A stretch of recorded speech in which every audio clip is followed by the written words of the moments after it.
numerous Akuku sons with whom I shared my formative years in Anglican Grammar School in Akuku in 1958. In particular, I recall my sharing relationship with Samuel Isekobi, Christian Muhammad, Antonio Abago, and Lawrence the Apostle. Also, I appreciate Chief Kenny Doris of the Imoku, who is unavoidably absent due to the death of our daughter. A go-getter and motivator and a special doctor, in whom I'm well pleased. They provided me inspiration to critically think of my local government area, not thinking beyond the economy of the people. Although the theme of this gathering, can we have more houses? I wish to look and dream beyond the economy of our people and build into a global society that I desire as headquarters to the north. This is because of the need to envision holistically what Akuku will be in the next 50 years. That is 2025 to 2075, God will us of alive will be there. Holistically, because we must think beyond the economy and capture the other critical components of Akuku society, namely political subsector of Akuku society, social-cultural subsector of Akuku society, human resources and technological subsector of Akuku society, regulatory, mandatory, and self-regulatory mechanism subsector of Akuku society, and of course, the Akuku economic subsector of society about which the summit will explain, digest, and put together. Time and space do not afford me the opportunity to discuss these components in detail, and to highlight the need for strategy, for synergy, that must exist among them for sustainable development to be implanted in our people. However, let me highlight why, in my strategic consideration, economic proposals have all failed in Nigerian society as a whole, and in the visionary and micro components of our country, Nigeria. First, it must be recognized that there cannot be any real development unless and until the political society of our people is developed by the pursuit of the economy of the town. Political class are inherently pollutants in the conduct of any affair or endeavors to get involved in. They contaminate any societal ideas that do not accord with their personal or group interests. And since these interests are diverse and divergent, they frustrate any economic idea, no matter how noble and beneficial they may be to the society. And in this case, of the people, to this end, I urge this summit to reorient the political class, to key into the overall aspiration of our people. This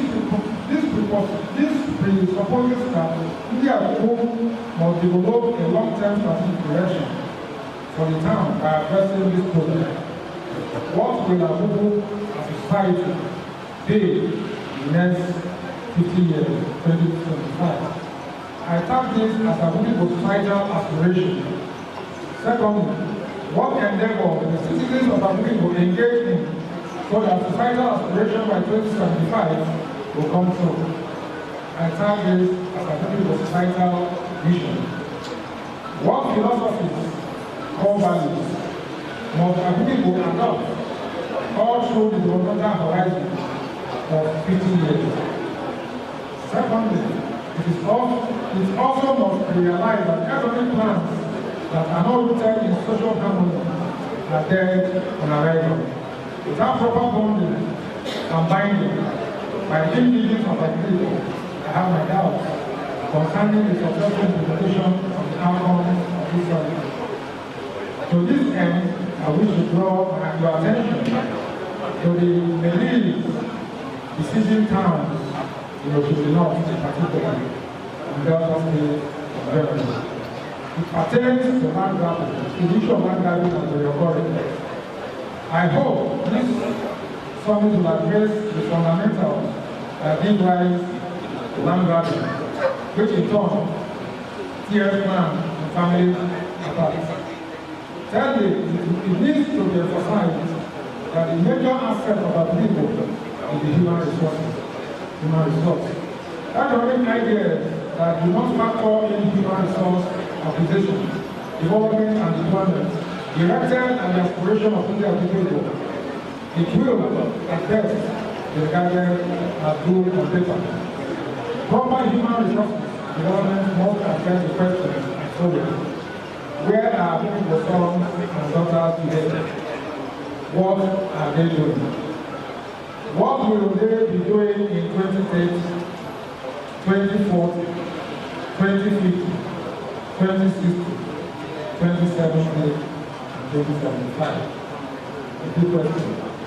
How will they develop in terms of training and experience that are relevant to the aspiration of India people?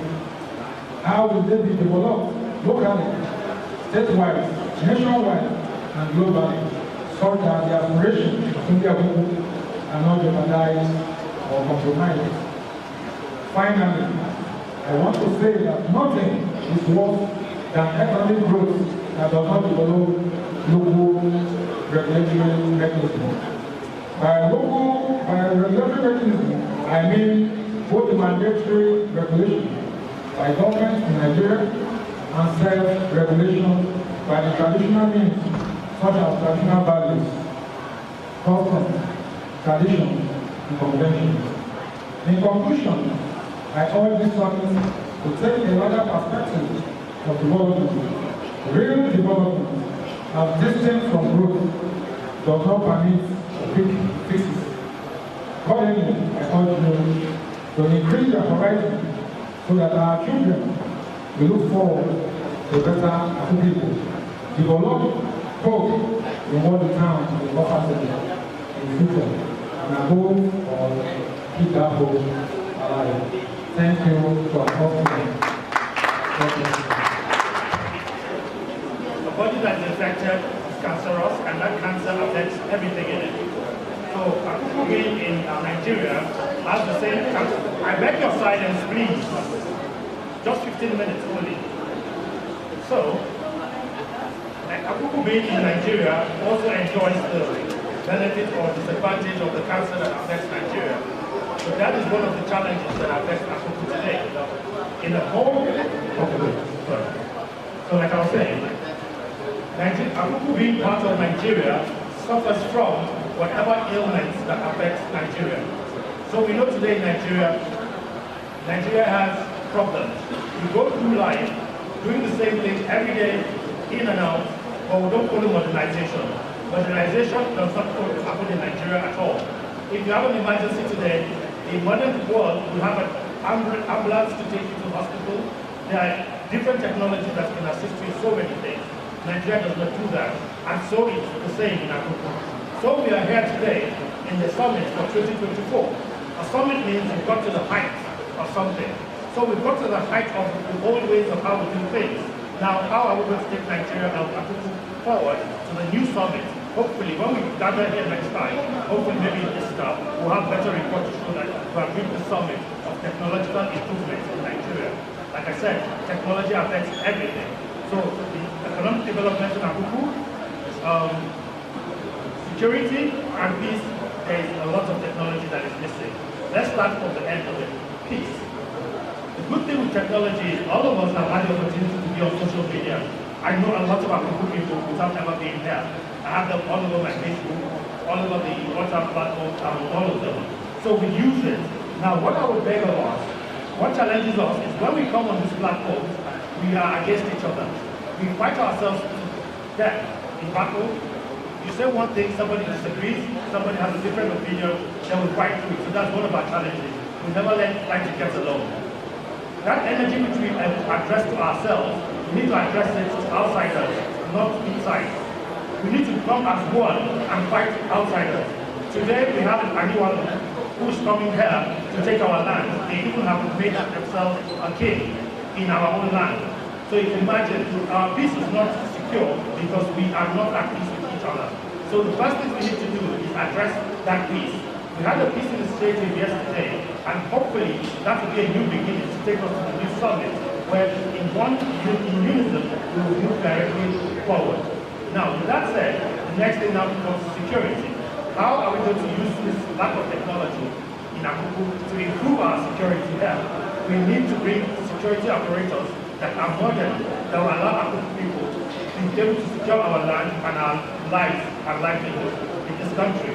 Right now, we have technologies like video cameras and all that. So my proposition, which I know I'm going to support and champion, is getting Akuku vigilante force to have the ability to see everywhere in the strategic places in Akuku, so they can see what is happening, who is doing what.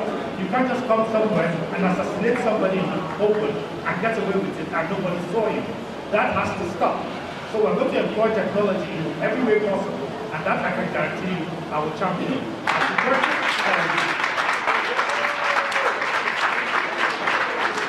Our security operations should be able to have this technology to see everywhere in our land, and also have drones and have at least 4 or 5 views for each OWA or 7 OWA to monitor and can send things out every day to cover the landscape, all our square feet to take of Akuku, and see what is happening, what has changed. And that way, if anything happens, we can marshal people right to the scene. Or if the camera catches anything that is abnormal, they can instantly fly there, see what is happening, and then mobilize the youth or whoever to go there. We're not going to wait for government authorities to send us police or anything like that.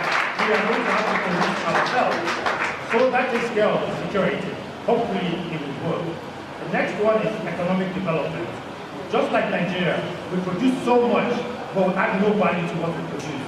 So others buy what we have and sell it back to us after adding value to it. That has got to stop.